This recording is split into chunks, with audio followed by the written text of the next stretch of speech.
Hello, this is Reverend Don Lewis coming to you from the beautiful metaverse and more specifically from beautiful Danville, Illinois, homeland of the Corellian tradition.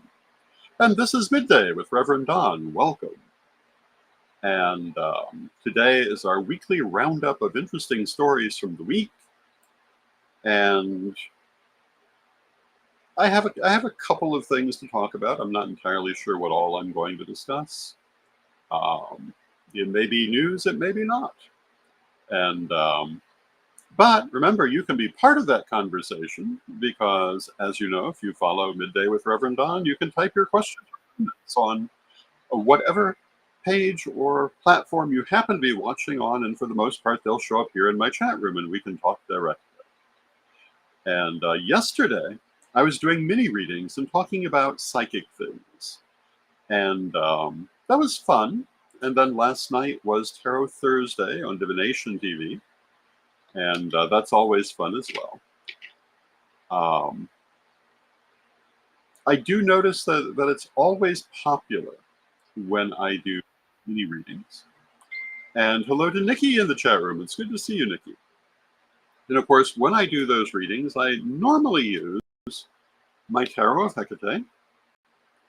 And as you know, we have been putting together an order for Tarot of Hecate, which has been out of print for a while. And we're about to put in that order. So if you would like to get in on that first order, there's still time to pre-order your Tarot of Hecate today by going to CorellianPublishing.com under the Infinite Tarot button. And hello to Renee in the chat room, and hello to April McLeish in the chat room. And April says, hello, I'm glad to catch you live. I usually have to watch the recording. It's nice to have you live. I do enjoy the fact that this is a live broadcast where we actually can talk in this way. And I realize that, that's been possible for a while now. I've even been doing it for a while now. I mean, I've been doing this over a year now in this format. But still, for most of my career, doing live broadcasts, particularly where we could communicate this way, was either impossible or not easy. I still remember our first streaming broadcasts back in 2011, perhaps it was. And April says, I ordered mine, Tarot of Hecate, and look forward to receiving the deck. I'm sure you're going to enjoy it. But yeah, back in 2011, I believe it was 2011, could have been 2010, but we streamed from the Witch's Ball in Salem. And hello to Becca Moonshine in the chat room. It's good to see you. But to do that, we needed so much equipment that we had a full-blown tea tray loaded with equipment being pushed around the event. And even then, it was only partially successful. And today, it's this easy. It's wonderful to see how things are changing and developing. And I hope that you'll continue to follow me as we go forward in this world of amazing technical developments. And I certainly will be continuing to try to stay on top of that. Speaking of which, in our collection of stories, if you want to call this a news story, we are starting a new thing through Gaia Thrift. We are going to be working with Whatnot, which is an online, I believe we'd call it an online auction site, wherein we present various things that we have for sale. And as you know, Gaia Thrift has many things for sale, including some of the things from Corellian Publishing that happen to be on hand. And if you're interested in that, it will be Sunday at 1 p.m. Central, and we'll be making further announcements about it later today. And that will be good. And hello to Joshua in the chat room. And it is interesting to work with these various new platforms and see new ways of doing things. Now, of course, the idea of a live online auction is not really new, but it'll be new for us. and something that I certainly have not done before. And so that should be interesting. And Joshua remarks about my having interviewed Elfie Music and Ryan Buell, to which we could also add Michel Belanger and several other people from that show. And yeah, many years ago, about 10 years ago, give or take a little bit, more like 12, 13 years ago, I did have the pleasure of interviewing the cast of Paranormal States, and that was quite an interesting thing to do. And hello to Zane in the chat room. I've interviewed so many people over the years. Speaking of people, the only story I was going to talk about this week is the passing of Shelley Duvall. There are so many political things I could talk about, but I've kind of decided maybe not today. I've really said everything that I feel needs to be said on that front, at least for the moment. So I thought I'd talk a little bit about Shelley Duvall. And she passed at the age of 75, which is a good age to live to, as far as I'm concerned. Not so far in the future now as it once was, but still a good age to live to. And after a very eventful and celebrated life, and if you're my age or older, you'll remember her in her glory days, in roles like, well, characters that she played in The Shining, characters that she played in Popeye, the Sailor Man, characters that she played in Thieves Like Us, and many other fine movies. And hello to Arlene, and hello to Jade in the chat room. And she was a fascinating, very interesting actress. But I have to say, one of the things that made her so interesting is that there was always a feeling of delicacy around her. And that did become very prominent in her later life. But if you look at her early performances, I think that's one of the things that made them so compelling. A certain innocence, a certain vulnerability. And she was apparently a fascinating woman. The thing that I find most fascinating about her, she also worked on the other side of the camera. And when she did that, the thing she's best known for is Shelley Duvall's fairy tale theater. She used her fame and her skill to produce children's programming, focusing on innocence and vulnerability and fantasy. And it was a lovely program done by a lovely person. And, I hope that that part of her legacy continues for many years. I've spoken a few times on this program. There are puppies in the hallway, where they're not theoretically supposed to be, but there they are nonetheless. They get close enough, they may make a visit to the screen. But right now, they're appearing a little bit more unwilling to do that. But you would like the puppies. But I've talked a lot about that idea of legacy and that idea of what we leave behind us when we die. And I was talking about that the other day. And I think about that, having come so close to death on a number of occasions.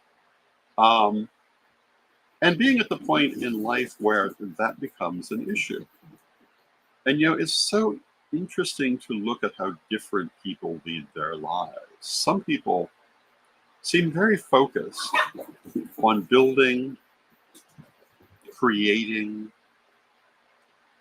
making good things in the world, and other people are just going through life emotionally masturbating and making a mess everywhere. And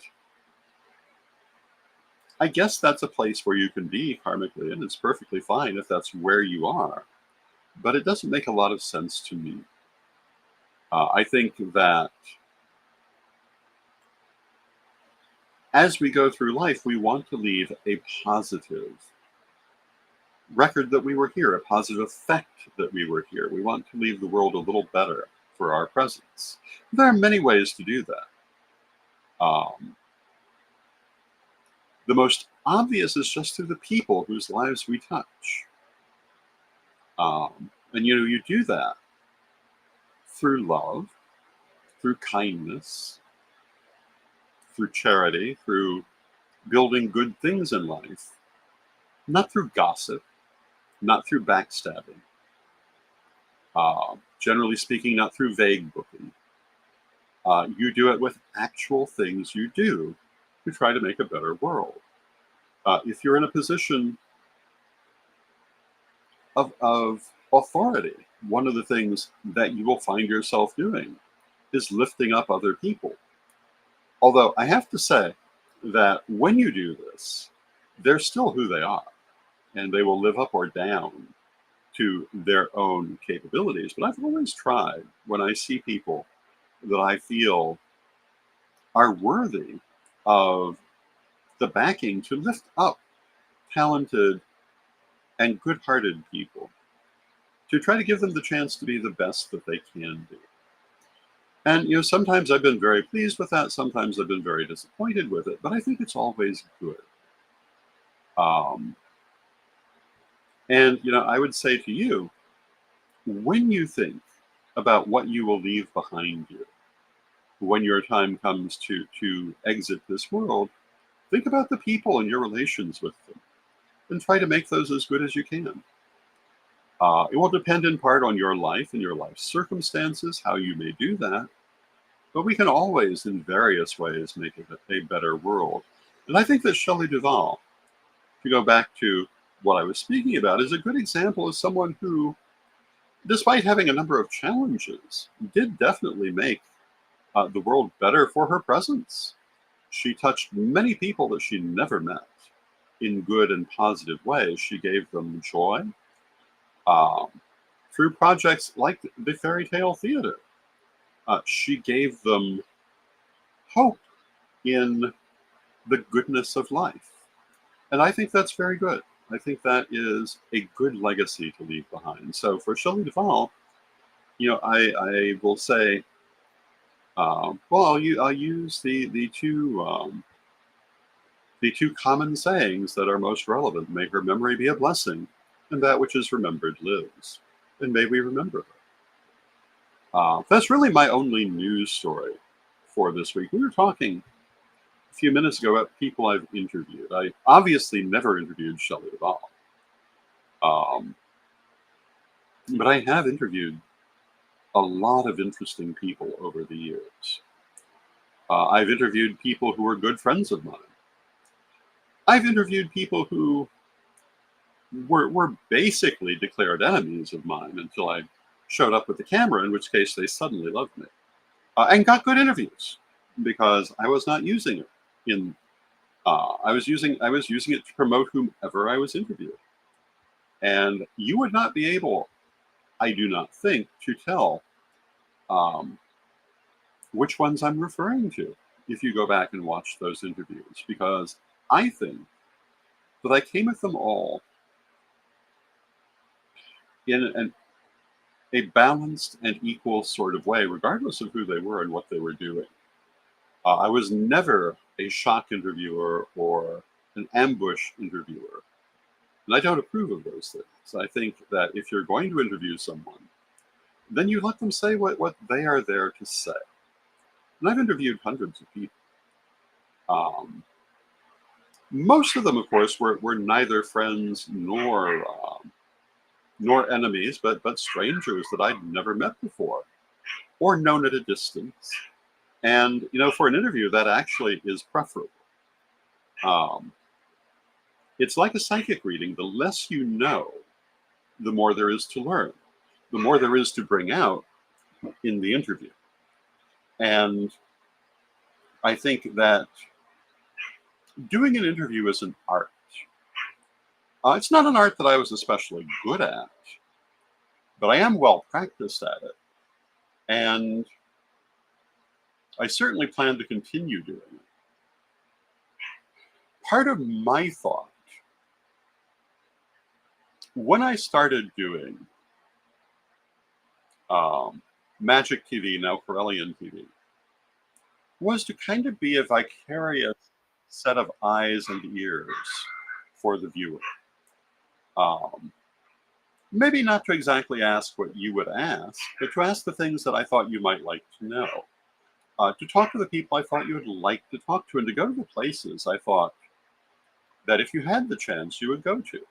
And when we started this, many of these events, if people physically went to them, they experienced them, but there was no other way. And then, we started covering them, and we started covering them before anyone else. Um, we were the first, and it's been a great pleasure all the way through. And if you go back and you look at my first videos, our first videos in this way, they're not impressive, except that they date from a time when there was nothing like it. But over time, it got better. It will continue to get better. And I think that we have created a historical record of times and places and people that otherwise aren't well preserved. If you wanted to learn about the St. Louis Pagan Picnic, for example, where would you go to do that? Well, you can go to their own website now. They cover themselves nicely today. Or you can come to Corellian TV and find years of coverage. But where else would you go? That's about it as far as I know. Some of the other places that we have gone with our cameras, they're well known. But where can you get an actual look at them? Where can you vicariously meet the people involved in them? Things like Witches Fest USA in New York. We were there from the very first one, and I hope to bring more coverage of them in the future. But I think that this has been more than just a momentary look at things people might not have been physically able to get to. It's a historical record. So many of the people that I've interviewed are no longer alive in this world to be interviewed. People like Olivia Robertson, Morning Glory Zell, Ted Andrews, Raymond Buckland. And, we had the honor to interview them while they were still here. And I am very grateful for that. And I think that in the future, at least some of these tapes, some of this record will be valuable to our community, if our community is still there, as one of the few looks at how we were in this era. And Jade says hello in the chat room. Hello, Jade. I believe we said hello. And she says, I can't wait to start the lifetime membership. That's wonderful.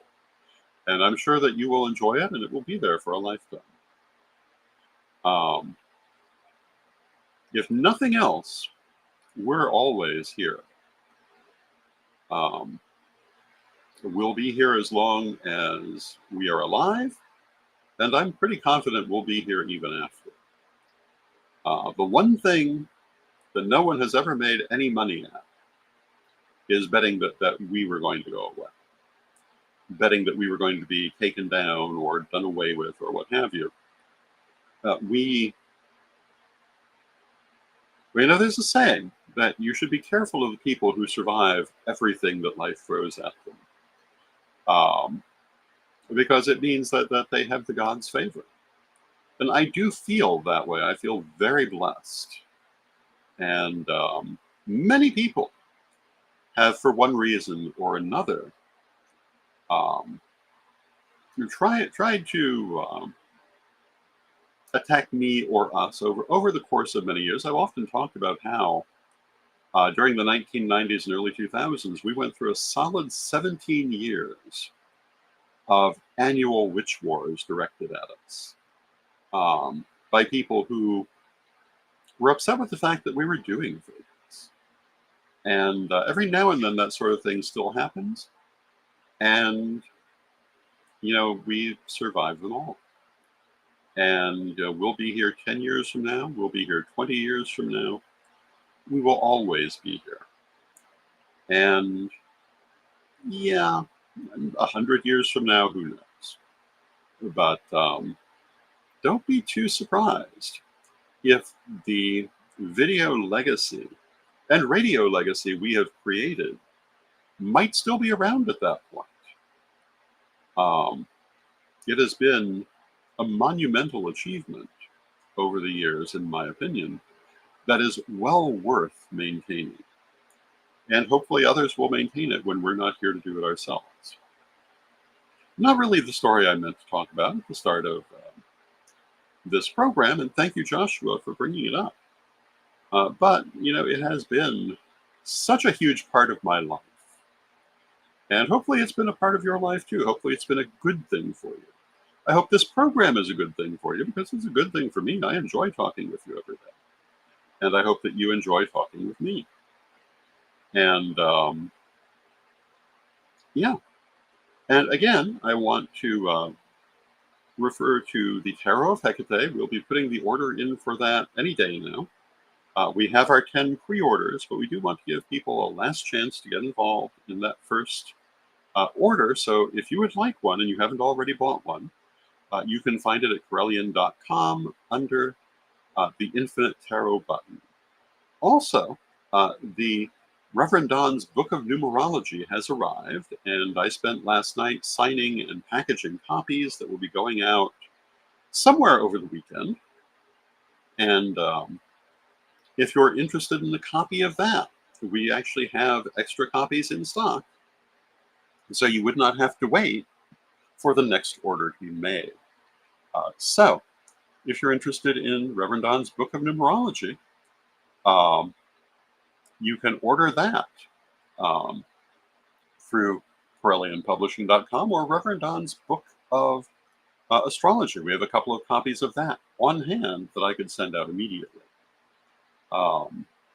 Generally speaking, when you order a book from us, we have to order it from the publisher unless we have it on hand because they're printed on demand.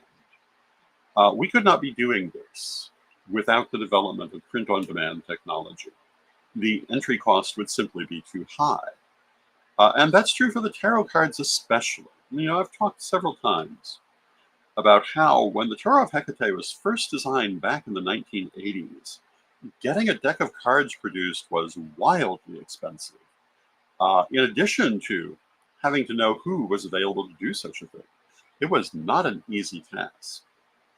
By the time we actually brought them out 20 years ago, it was a little bit easier, but still difficult. And we were able to bring them out because we happened to personally know someone who published cards and was willing to do small orders. But today, we have print-on-demand technology.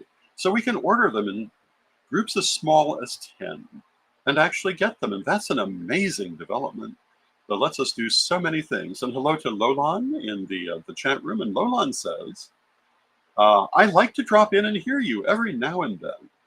I'm actually reading and studying your Corellian philosophy document right now. That's wonderful, Lolan. I hope that you enjoy it. Oh my goodness, Corellian philosophy. That was written 30 years ago, but still basically the same. I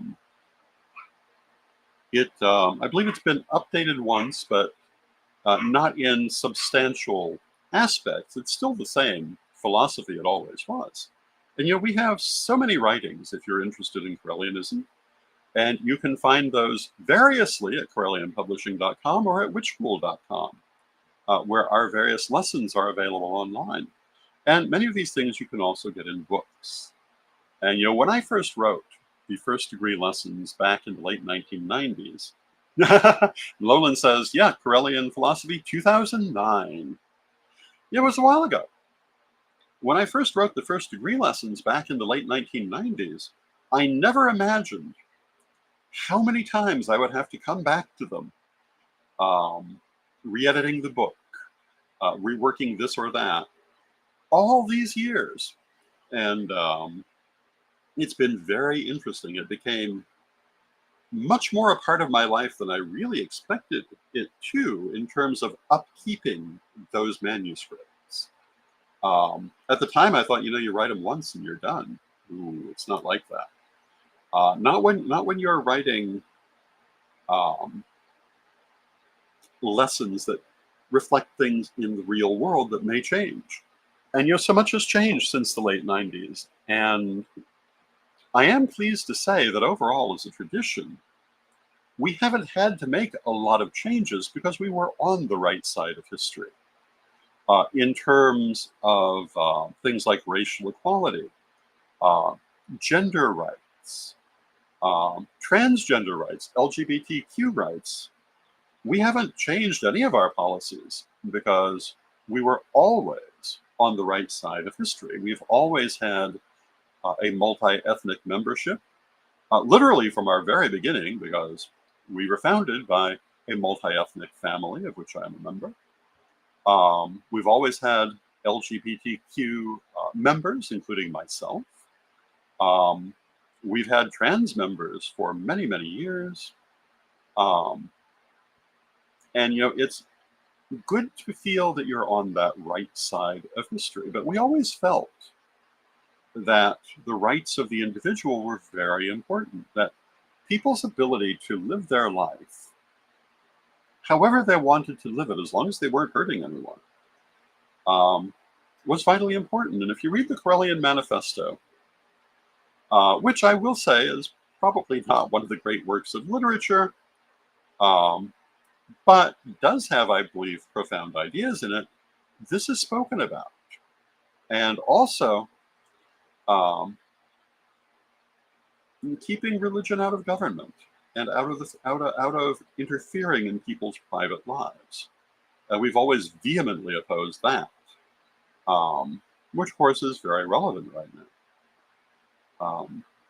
And all of these things that we have always stood for, we know perfectly well there are other people who stand firmly against. But that takes us back into politics, and I'm going to talk about that today. But all the victories that we have won, including our basic civil rights as pagans, we must continue to defend. We must be mindful of our rights um, if we belong to various religious, racial, and sexual orientation minorities. We must continue to defend, or we could lose them because there are people who want to take them. And I guess I couldn't avoid a half hour without mentioning that, but I think it's very important.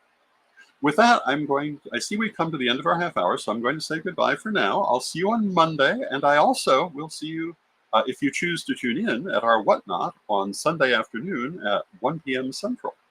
And I hope you have a lovely weekend, and let us close with our prayer, as we always do. Divine Mother Goddess, Divine Father God, beloved ancestors, we thank you for all that you do for us in our lives, and we ask you to help us to create a better world through our lives. So when we leave this world, we leave it a better place. Help us to stand up for the rights of others as well as our own, and to build a happier, freer life for everyone. Beloved Mother Goddess, beloved Father God, beloved ancestors, we thank you with great love, knowing you are always with us, still from respect. We thank you for your presence, and may you be blessed now and always.